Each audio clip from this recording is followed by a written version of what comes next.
Yo guys, what's going on? Welcome back to another weekly forecast session breakdown.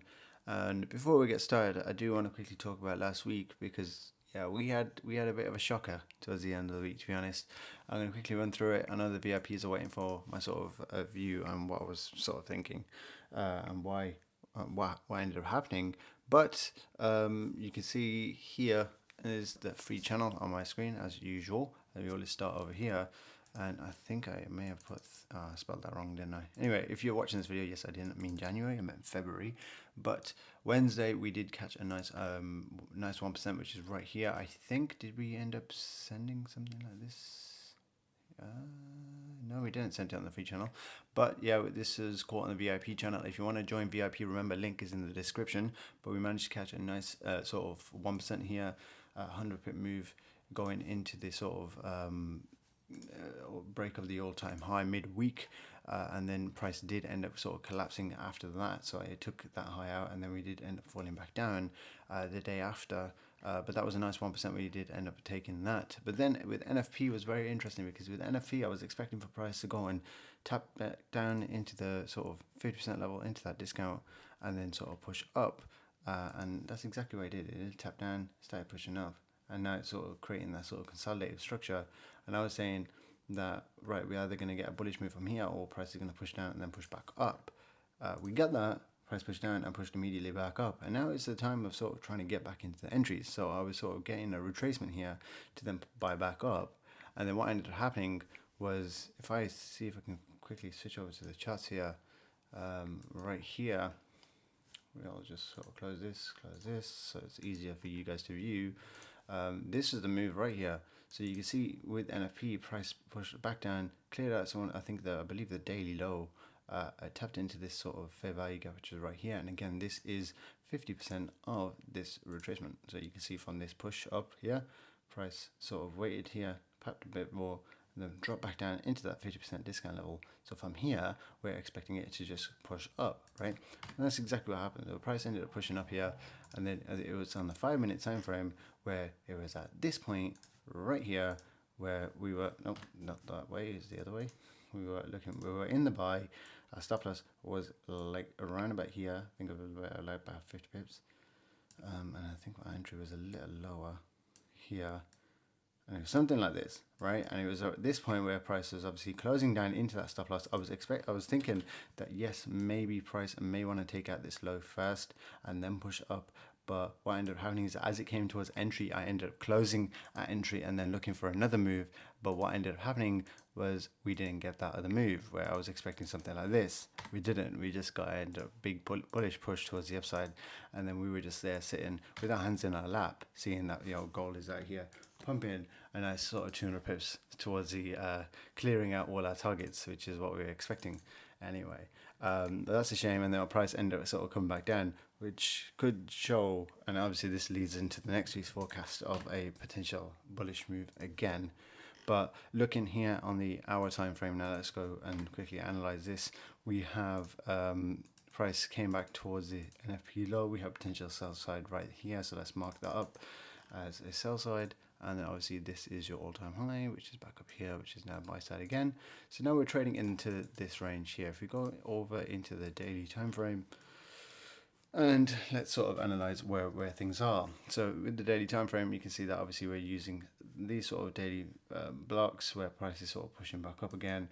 Price did tap into another daily fair value gap, if you guys didn't notice last week, right about there. And I think that was that wasn't NFP, that was the day before, where we did end up getting that big drop back into this. Where's the daily FG? Right there. And this was the daily gap. It pushed in, and that's where we ended up getting that big bullish move back up towards the upside immediately. And you can see this is it. Price tapped into this level, was waiting for it to see some sort of retracement. No, sorry, some sort of I think it was this move where the VIPs know what I'm talking about, where I had a breaker sort of limit waiting around here with the stop loss below the low, and then you can see that price never collected our limit. It just pushed up. Yeah, so that was a rough time again. So you can see this whole week was an absolute shambles in terms of sending stuff, and in terms of the market just retracing and collecting us. So this is where psychology is very important, especially when you're like, oh well, I got the move correct. and it didn't activate me, so I'm just going to force a move. You don't want to force a move, you want to wait for the next opportunity. And if you don't get it, again, for people who are signal service providers as well, like myself, it's a lot harder because you got loads of VIPs, you know, waiting on your signals, and if you can't even send them out, it's just like, what are they even there for? So then it's just that stress on that side that are there. But I hope a lot of the people in VIP, you know, the ones who are loyal and sort of follow my analysis, they understand that I can't just force moves. You know, I can't just sort of create a setup out of nowhere. I have to wait till the market provides it. Otherwise, if I start sending these setups out of nowhere, then they'll just turn up into losses, and then you'll get like how your other, you know, people who provide signals and they just say buy SL hit, buy SL hit, you know what I'm saying? And then they're like sell, and then that SL's hit because the main buy worked. So if you get what I'm trying to say. But this is where it's just like, I kind of keep it patient. I waited all week. Monday, Tuesday, Wednesday, I think I had to move. Thursday, I was now getting into the main buy to go back up, which I believe was from here onwards. We missed the Thursday. We tried to get in on a Friday. We missed the Friday. And then we just continue going into next week, and hopefully we can come back next week. So without anyway, let's go straight into the next week's forecast here, and let's have a look at what's going to happen. So going into next week, you can see that prices already collected the buy side right here. With NFP, prices already collected the buy side, which was that move up here. Now it's pushed back down, right? So looking at this from a normal structure point of view, from a normal a normal technical point of view, the price can potentially switch to a bearish move if price breaks below this sell side here. Because if you look at it from prior, you've got a move up, down, and then up again, and then now we're here. If we get something like that, this could be used as a breaker block to push price lower. So that's my first sort of point here. So if price doesn't want to sort of give that structure break, I'd say that the price will hold here, and on Monday we potentially could get a shift where a higher high is created, and it will use that as support. So this level here, it will be a key level at the start of the in Asian session on Monday, or potentially might be in a few hours here because I'm recording this quite late on a Sunday.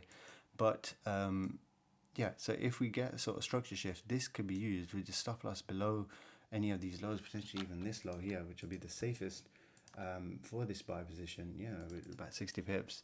If you can get that, then this could be a potential buy position to continue this move, but it depends how the market opens, I'd say.